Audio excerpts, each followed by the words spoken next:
അനുദിന വിശുദ്ധർ ജൂൺ 27. അലക്സാണ്ട്രിയയിലെ വിശുദ്ധ സിറിൽ. വേദപാരംഗതനും സഭാപിതാവുമായ വിശുദ്ധ സിറിൽ AD 378 ഈജിപ്തിലെ അലക്സാണ്ട്രിയയിൽ ജനിച്ചു. തന്റെ ബന്ധുവും അലക്സാണ്ട്രിയയിലെ പാത്രിയർക്കീസുമായിരുന്ന തെയോഫിലൂസിന്റെ പാത പിന്തുടർന്ന് സഭാജീവിതം തെരഞ്ഞെടുത്തു. AD 412 Cyril അലക്സാണ്ട്രിയയുടെ പാത്രിയർക്കീസായി നിയമിതനായി. സഭാപഠനങ്ങളുടെയും ചർച്ചകളുടെയും ഒരു പ്രധാന കേന്ദ്രമായി അലക്സാണ്ട്രിയ മാറി. എന്നാൽ ഇവയോടൊപ്പം പാഷണ്ഡതകളും പെരുകി. അബദ്ധ സിദ്ധാന്തങ്ങളെ എതിർക്കുവാനും വിശ്വാസത്തിന്റെ നേർപ്പാത തുറന്നുകാട്ടാനും വിശുദ്ധ സിറിൽ നിതാന്തം പരിശ്രമിച്ചു.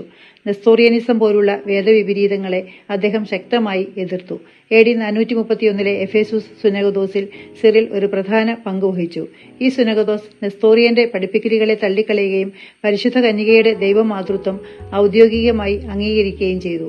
ദൈവശാസ്ത്രപരമായ വിഷയങ്ങളിൽ 22-ലധികം രചനകൾ വിശുദ്ധൻ നിർവഹിച്ചു. AD 444 വിശുദ്ധ സിറിൽ അന്തരിച്ചു.